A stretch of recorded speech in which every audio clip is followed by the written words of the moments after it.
मुझे पकड़ नहीं पाओगे। मैं तुमसे तेज भागता हूँ, तुम मुझसे जीत नहीं पाओगे। आओ देखते हैं, करोगे मेरे साथ रेस?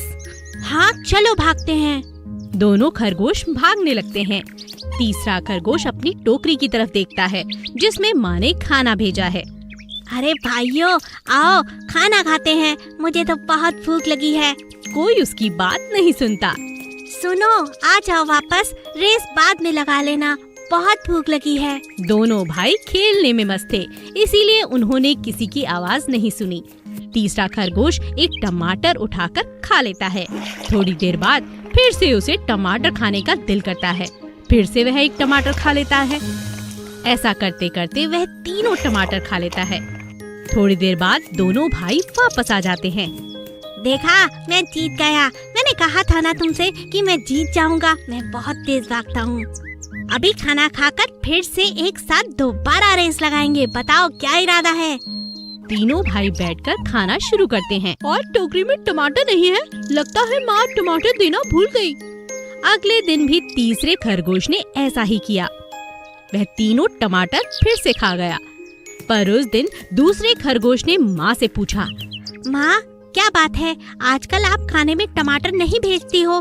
क्या मैं नहीं देती? अच्छा, पर ऐसा नहीं है, मैं तो तुम्हें रोज टमाटर देती हूँ।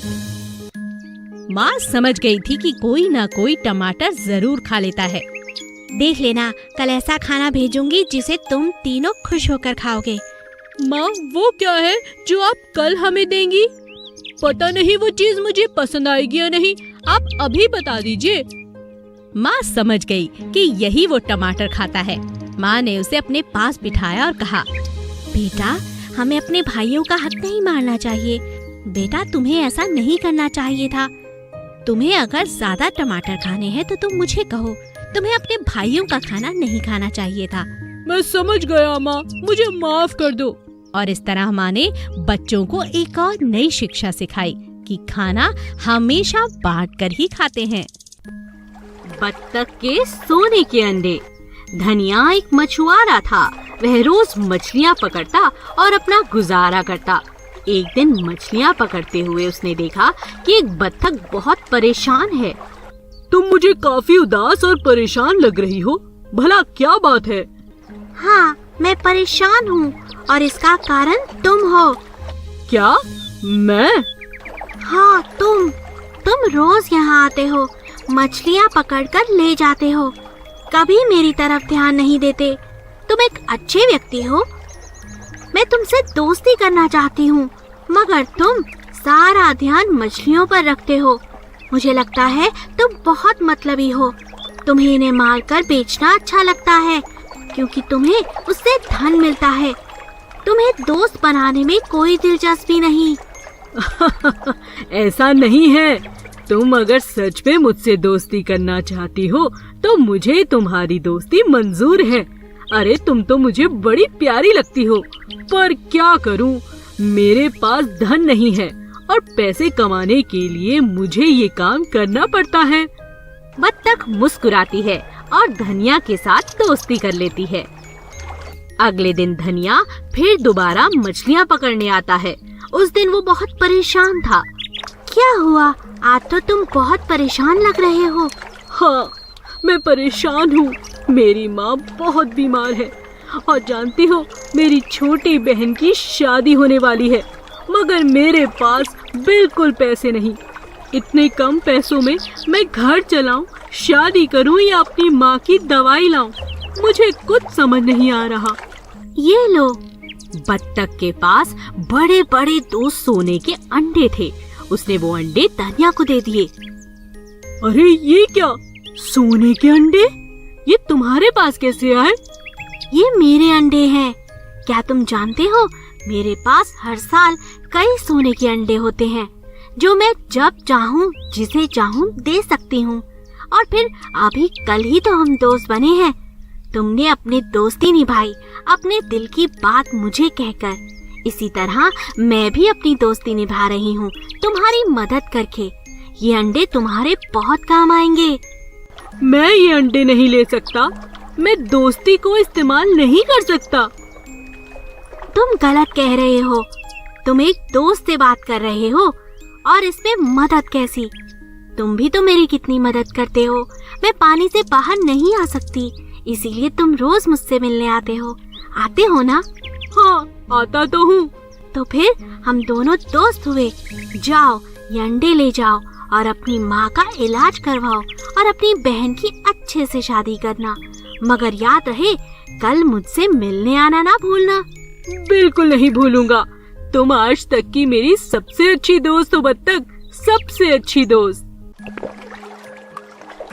बोलने वाला गधा। एक समय की बात है, एक गांव में एक किसान अपनी पत्नी और बेटे के साथ रहता था।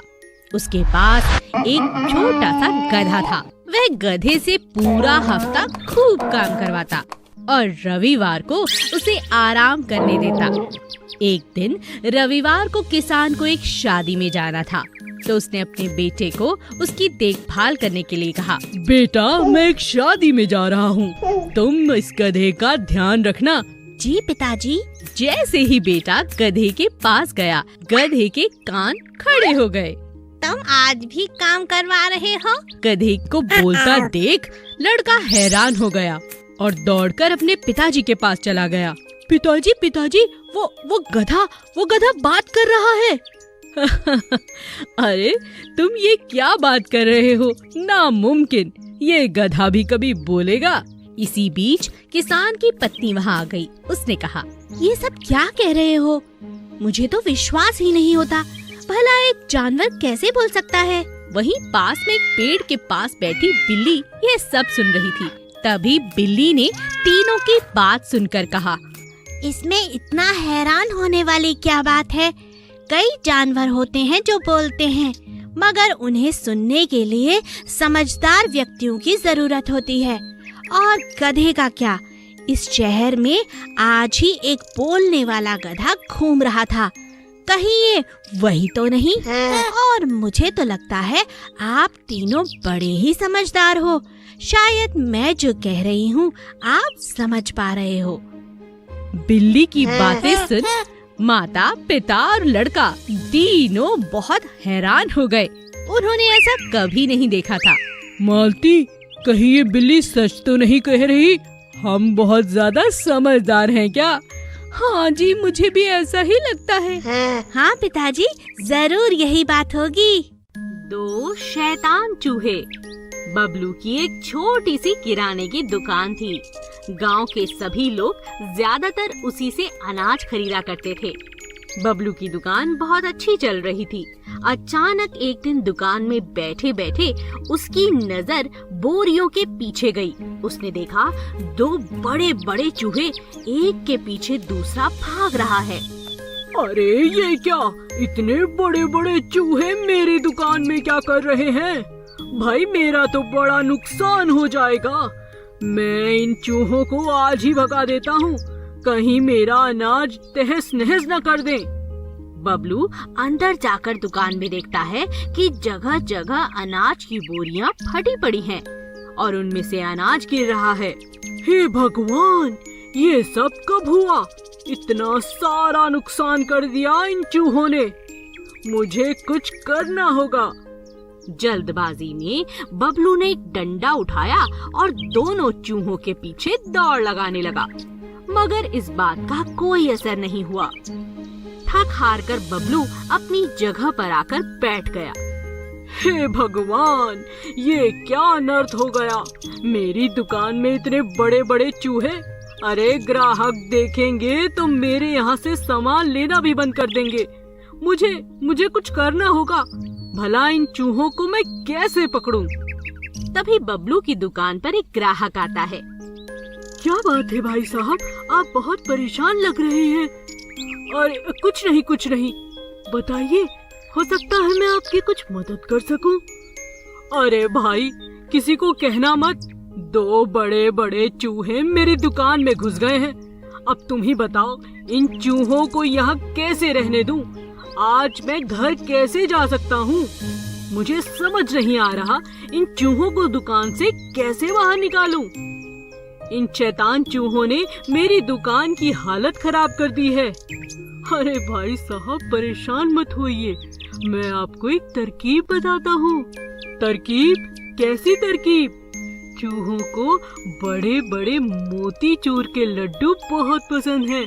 आप अगर इन्हें रोज एक मोतीचूर का लड्डू देंगे तो ये केवल उसे ही खाएंगे और आपके अनाज की रक्षा भी करेंगे।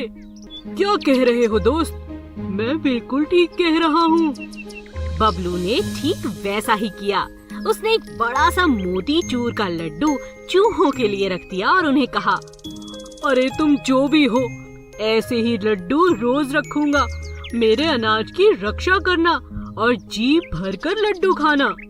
ऐसा कहते ही दोनों चूहे आकर लड्डू खाने लगे और एक चूहे ने बबलू से कहा, आपका शुक्रिया। आज के बाद आपकी बोरियों को कोई हाथ नहीं लगा सकता। हम आपकी दुकान की रखवाली करेंगे। हमारे होते हुए आपकी दुकान में कोई नुकसान नहीं होगा। और इस तरह बबलू और चूहों में दोस्ती हो गई। सोने का कबूतर। एक दिन दो कबूतर आपस में बातें कर रहे थे। कैसे हो मित्र? आज बड़े दिनों के बाद तुम्हें देखा। दोस्त, मैं बहुत दिनों से एक मूर्ति बना रहा हूँ। मूर्ति? हाँ मित्र, बहुत मेहनत से मैंने एक मूर्ति बनाई है। मुझे मूर्ति बनाना बहुत पसंद है। पर तुमने यह सब कहाँ से सीखा? मैं एक मूर्तिकार को हमेशा देखा करता था। वो यहीं पास के गांव में रहता है। अच्छा, क्या तुम मुझे भी अपनी बनी मूर्ति दिखाओगे? हाँ हाँ, क्यों नहीं, चलो मेरे साथ। कबूतर मूर्ति देख बहुत खुश होता है। अरे वाह, यह तो कमाल की है, बहुत सुंदर। दोस्त, क्या तुम मुझे भी मूर्ति बनाना सिखाओगे? हाँ हाँ, क्यों नहीं, जरूर। तने अपने दोस्त को बड़ी लगन और मेहनत से मूर्ति बनाना सिखा दिया। सब कुछ सीख जाने के बाद उसके मित्र ने एक दिन कबूतर की मूर्ति बनाई जो बिल्कुल उसके मित्र की तरह थी और फिर एक बड़ा सा आयोजन रखा। उसमें अपने सभी मित्रों को बुलाया, जंगल के काफी जानवरों को बुलाया। दोस्तों, आज मैं आपको कुछ दिखाना चाहता हूँ और अपने गुरु को गुरु दक्षिणा देना चाहता हूँ। सभी जानवर इधर उधर देखने लगे। तुम इधर आओ दोस्त, तुम ही मेरे गुरु हो। कबूतर इधर उधर देखने लगा। हाँ मित्र, मैं तुम्ही से कह रहा हूँ। तुम इधर आकर मूर्ति का उद्घाटन करो। कबूतर ने जैसे ही मूर्ति से कपड़ा हटाया तो देखा एक खूबसूरत सुनहरे रंग की कबूतर की मूर्ति थी। सभी ने जोर से तालियां बजाकर मूर्ति की प्रशंसा की। अरे वाह, बहुत सुंदर मूर्ति है, पर ये किसकी है? अरे ये कोई नहीं, ये मेरे मित्र कबूतर की मूर्ति है। पर तुमने इस पे सोने का रंग क्यों चढ़ाया है? मेरा मित्र सोने के मन जैसा है। उसने अपनी कला मुझे सिखाई, एक गुरु की तरह। पहले वो मेरा मित्र था, अब वो मेरा गुरु भी है। उसने मुझे बहुत कुछ सिखाया है। उसका मन एकदम सोने जैसा है। यही सोचकर मैंने इस कबूतर की मूर्ति को सुनहरे रंग का कर दिया। तुम्हारा बहुत बहुत शुक्रिया दोस्त, तुमने मुझे इतना सम्मान दिया। ये सोने की मूर्ति नहीं, तुम्हारे प्रेम और हमारी मित्रता की निशानी है। दोनों कबूतर एक दूसरे की प्रशंसा करते नहीं थक रहे थे। Please subscribe.